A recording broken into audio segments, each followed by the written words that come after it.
mga Momshi, Gen X, Gen Y, Gen Z, let's study God's words. So we are Daily Hope ni Pastor Rick Warren, a toolbox for life. What are you really building on? Yung Bible version is 2 Corinthians 4 verse 18.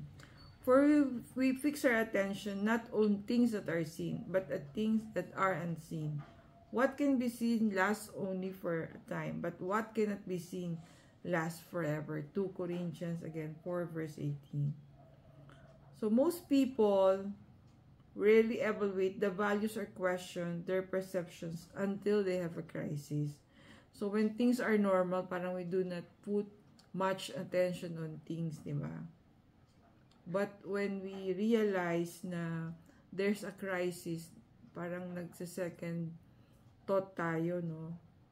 You might realize you've been living your life to feel good, look good, or accumulate wealth or power. But in a crisis, you know that there has to be more to life. So, when we encounter certain challenges, parang nagsa-second thought nga tayo, what is it this time? What is the purpose of this pain, of this challenge in my life?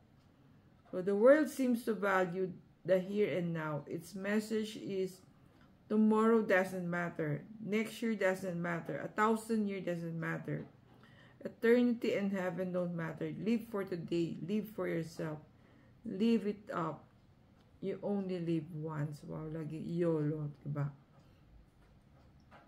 So, consider what happens when you're tempted.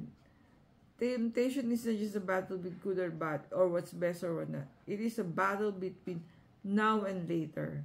Will I do what God says and enjoy the benefits later, or will I do what I want and enjoy the benefits later? So, is it good for us? Is it good for God? So, yun yung mga questions that we encounter when we undergoing temptation. So, sabi ni 2 Corinthians verse 8, for fix your attention not on things that are seen, but on things that are unseen. So, kumbaga, because they last forever, over yung material possessions that we have. So, sabi nga, no, when you die, can you bring your money with you? Hindi, parang maiiwan natin siya. Hindi natin siya madadala sa kung saan tayo pupunta. So, yung reflection natin today is, think about a time when your life was in a crisis. What did the time of pain teach you about your values? So, yung values kasi natin, nagsasurface yan, what is important whenever we have a crisis. Parang yun ang gauge natin on what decision to make or how do we go about things.